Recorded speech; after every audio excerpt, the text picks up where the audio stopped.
All right. So, one of the things I really struggled with this year was worthlessness. I think that was something which that was the bane of my existence. That was the one thing that consistently I think like is even attached to all of the other different struggles that I struggled with this year. My lack of self-worth. My like I think even another thing as well is like I was actively talking down on myself. I was constantly talking down on anything that I did, anything that was attached to me. My internal voice was so negative. And I think that the reason why I was struggling to see my worth is because I wasn't really looking at I was this was the another thing was I struggled to believe God. I was struggling to believe the words that he said. I was struggling to believe the things that he was saying about me. It was easier for me to believe him saying these things about other people but not me. And I think that struggling to see my worth, it's not just something that has happened this year, but I think I remember I was in therapy, I think maybe like last year or 2 years, I think it was last year. And the lady, the therapist, like she got me to see that my internal voice has always been critical of myself for years. Like this is something that has happened for close since I was in primary even. And so I think that the reason why I am really affected by this year is because this was the one year where I think I felt most alone, when there was no one else there to like to be able to encourage me. This was the most time I spent away from family. This was the most time I spent away from like friends or all of these different things. And when I saw like how I spoke to myself, I remember there was a moment. It was actually very recently, but like maybe year two, maybe last week. Um, I remember I was walking around, and there was a moment where I was just like so critical of myself. Like I was just telling myself that I was worthless. Like that was all that I could think about. The things which I failed in, the things which I fail in, the things which never go right, the reasons why they never go right, the things that people have said about me, the things that you know the things that people have done to me. Like I was just speaking about those things and like sitting in them, and there it got to a point where even I felt like physically sick at how much like at those thoughts. And so yeah, man, I think that has been such a very, very difficult thing for me to deal with. It's just struggling to see my worth. And that definitely, as I said, it just stems from me not being able to believe God and not being able to believe the things that he says. When he says that he's faithful, when he says that he loves me, when he says that like nothing can change that, nothing can separate you from your love. Like those thoughts, I really, those verses and those words that he speaks to me, I really, really struggle to believe them. And yeah, man, that was definitely something which I really struggled with. And another thing as well was that was linked to that was, I think, dealing with habitual sin. I have struggled with porn for, I think this is what, shit, maybe 9 to 10 years now, just like me struggling with porn. And when you deal with like an habitual sin, that just adds to your feeling of worthlessness in a way that I don't think anything else can, because first of all, porn is isolating. So it's like, man, I struggle to speak to people about it. I struggle to, and when you do that, that just takes you further way down in this worthless hole, and you digging into this thing of like, you're never going to be anything. You're never going to, like, people are right to do this. People are right to do that, bro. So dealing with habitual sin as well, it just impacted my walk with God. It impacted my, can I say something? I don't think it impacted my walk with God as much as it impacted how I love myself. And it impacted how I related to God. And I say that because when I think about how God has handled me in my struggle with porn, I can never say that he has ever been like mean. I can never say that he's ever been angry.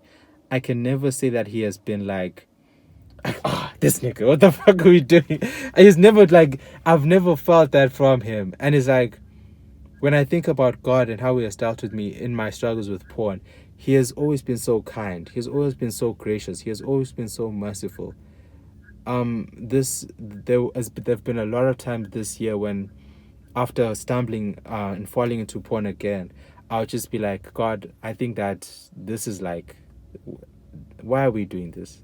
Like, I'd be like, bro, genuinely, there were a lot of times when I'd be like, I'm done with this. I'm done with you. I'm done with God. I think that you deserve and I know what for what. I'd be like, God, you deserve better. Jesus, you didn't die for this. Like, this is ridiculous. Like, I would be like, bruh, go that way, go this way, and I'm good. And even in those moments, bro, without fail, there would always be something that God would do, and it'd be like, and it would just be like this confirmation. There'd always be like this moment, this voice, this thing that would be like, nah, I'm still here with you. Yeah, but I'm still here with you. I know you watch porn. In fact, I don't even care about that. I just care about you, and I know that I love you, and I know that I'm here with you. And they've been these moments of love. There've been these moments of like seeking the one from the 99 that have really drawn me to him. And I forgot where we were. And I think that those things have really like, oh, I remember. I said yes. I think that my struggles with habitual sin have impacted my walk with God. So I think that, and I was saying that, it didn't, because it, in fact, if it did anything, it showed me a different side to God.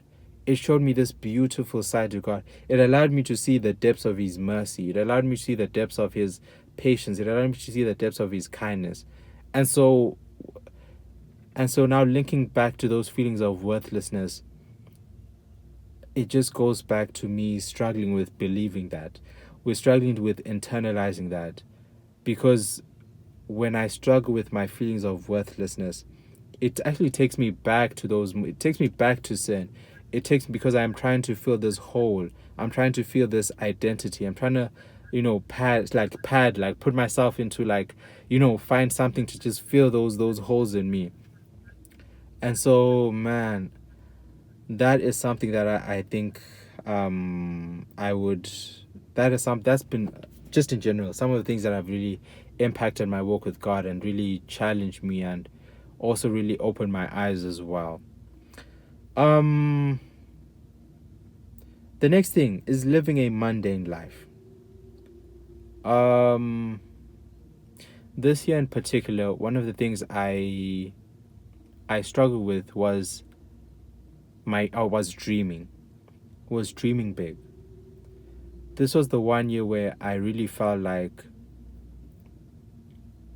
I stopped dreaming. I stopped believing. I stopped like thinking that good things could happen to me. Good things could, come out of situations. Good things could come out of hunts. I stopped believing in the fact in that Jesus could could take my life and like do something that is new, and that manifested in me like struggling to be grateful, struggling to appreciate a lot of things that have happened to me, struggling to appreciate the circumstances that I'm in, struggling to appreciate the people that I have around me, because I kept like, I think it's a part of that is comparison as well, but I kept like thinking about, other people. I also kept thinking about the past. I kept thinking about, man, what if this person was here? What if that person, what if there's a specific person? But I was thinking, what if that person was here? What would have happened? And so there was so much that took my joy away. And I wish, and moving forward, I pray that I'm able to appreciate the mundane. My life is very mundane. My life is not, it's not exciting. It's not flashy. It's not, filled with all of these different things. But it is so beautifully mundane. It is so beautifully filled with these pockets of joy, these pockets of life, these pockets of like, of me being able to witness my parents do this, my siblings do that, my family, friends. I'm able to be in these different places, which they may not seem flashy, but when I really like look down and I am able to look at God and what God is doing, I'm able to feel, experience all of so much joy and peace and appreciation. And I think that a big lesson for this year was appreciating my mundane life. That has been something that has been really critical, and finding ways to like to finding the excitement in those small things, finding the excitement in those small moments of gratitude. Something as simple as driving around. All of these different things have been such a big part of my journey this year.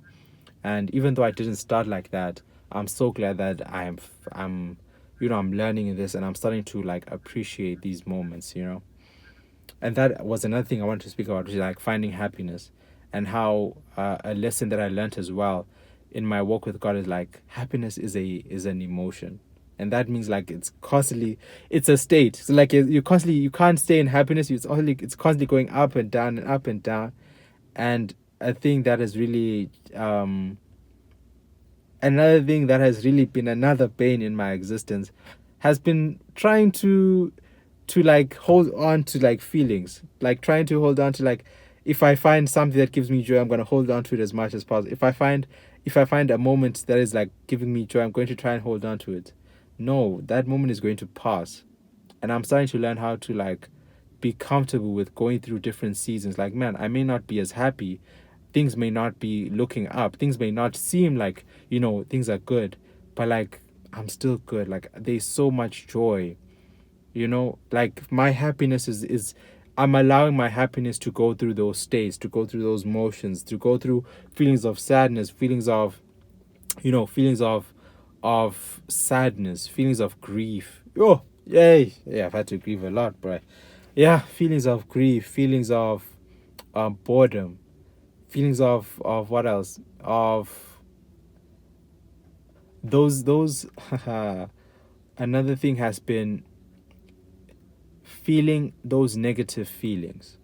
And what I mean by that is like feeling envy, feeling jealous, feeling resentful.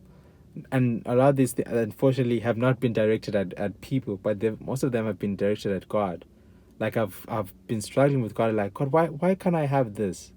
Why couldn't have this situation worked out? Why couldn't have, why can't I have all of the things that I know that I want now? Why can't I have all of that now? And it's like, and it's and instead of like me looking down on myself, I'm now like I'm learning to bring those to God and allowing myself to sit at God's feet, and to sit at God's feet and be like, man, this is where we are now. I'm feeling kind of sad because I really want A, B, and C, or I would prefer A, B, and C not to be happening, or this is how I'm feeling, and I know that is wrong, but as much as I would prefer to like go in a corner and hide from you because of it's so embarrassing that I'm feeling this feeling or I'm thinking this thought, I'm gonna bring it to you. And so, man, that those lessons have been so those lessons have been so those lessons have been very challenging but important for me growing this year.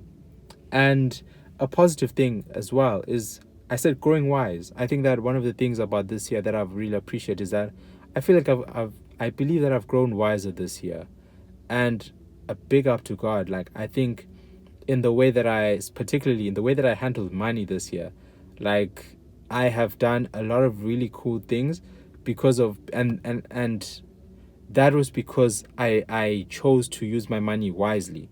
I was able to get tattoos because I used my money wisely. I got piercings.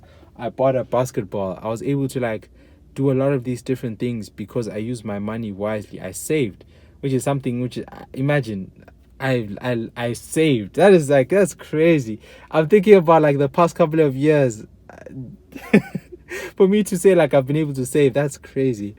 But like that was like such a cool moment, and how God was intimately involved in those lessons, how God like took me through each and every one of those moments. It was really cool. And so, yeah, shout out to God, man. Shout out to God. And I appreciate those I was, what is it? I was listening to Tatu Rampedi's podcast. What is it? Seated with Levo and Tatu. Oh my God, I love those guys.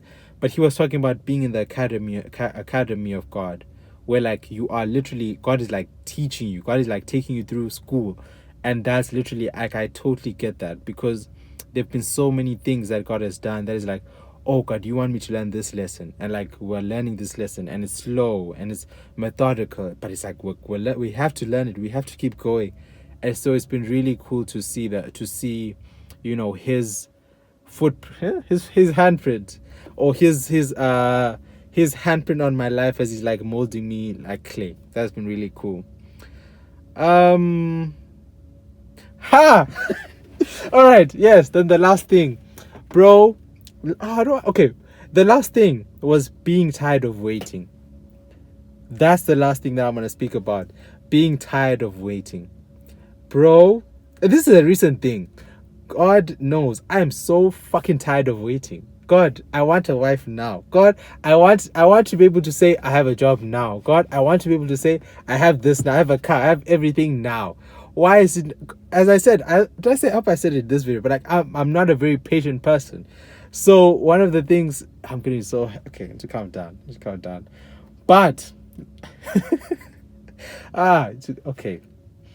So one of the things that has been a lesson that is ongoing is learning to be patient, learning to like, God, even in these moments of I don't have everything that I want. I don't have everything.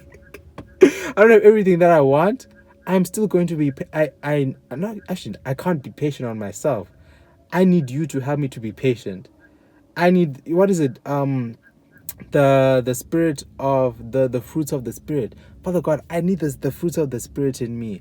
I don't have love. I am not able to love my people, the people around me. I am struggling to be patient with the circumstances. I'm struggling to be grateful. I'm struggling to show goodness, to show faithfulness to you, to show self-control. My goodness. Like this, a lesson, a lesson and something that I've picked up on my walk with God is like, I'm not someone who enjoys this waiting season. I don't want it. I was about to say I rebuke it, but yeah, but my flesh is like, God, I don't want this thing. Like I feel like Peter when he was like, Jesus, what? I rebuke that. I rebuke that, and he's like, get behind me, Satan. That's the energy that I need right now. And so, man, this being tired of waiting, I'm tired of waiting, but I know that it is going to lead me to good things. I know that this discipline in the waiting, I know that the lessons that God is teaching me, I know that the moments that God is taking me through, there's so much to be grateful for right now, man. There's so much to be grateful for. And man, I'm so glad that I get to walk this walk with all of those feelings with a God who is like so good, who is so wonderful, man. And so I think even that's I think my takeaway for my walk with God is like, man, God is so amazing. God is so incredible, man. He's so intimately involved in every detail of not only my life, but I think another thing, I'm just going to add to this, but another thing that I saw is like, God, you are so beautifully and so intimately and so inside of everyone's life. You are walking with everyone. You're so omniscient. You're so omnipresent. You are all knowing. And it's like, wow. Like, I would never feel like you have given me less because you've given someone else more. Maybe I would feel like that. I would feel like that. But I know that you never take something away from me because of someone else. And I think that lesson and that my eye opening to seeing God in all of these beautiful ways, and seeing him work in all of these different people's lives, seeing different people shine, seeing you take different people through really difficult circumstances and strengthen them has been so flippin' incredible for me to see. I've really appreciated watching God work, not only in my life, but in so many people's lives, in people I see on IG, on YouTube, everywhere, bro. That has been such a cool thing. And Yeah, man, that has been so cool. That's been so cool. That's been so cool, man. Yeah, so that is it from me. This has been After Church is After Church. It's now a podcast now. It's gonna be called a podcast. And yeah, man, thank you so much for rocking with us. Thank you for watching. Thank you for your prayers. Thank you for your attention. I really appreciate each and every moment. May God continue to carry you. It's the end. What is it? It's the 18th. It's the 18th, bro. It's the 18th. And now we are able to face, we are coming to the last couple of days of 2025. And man, I pray that wherever you are, may you be blessed. May you feel all the love that God has to give you. May you continue to May God continue to take you on this beautiful journey we call life, as intimately as possible with Him. And may you feel that intimacy as deeply as possible. That's my prayer for all of us as we enter the year in all of our different circumstances. In Jesus' name, amen. And I will see you. Fuck, I fucked it up. I will see all of your beautiful, beautiful faces somewhere, somehow on one of these channels, possibly this year, next year. Peace.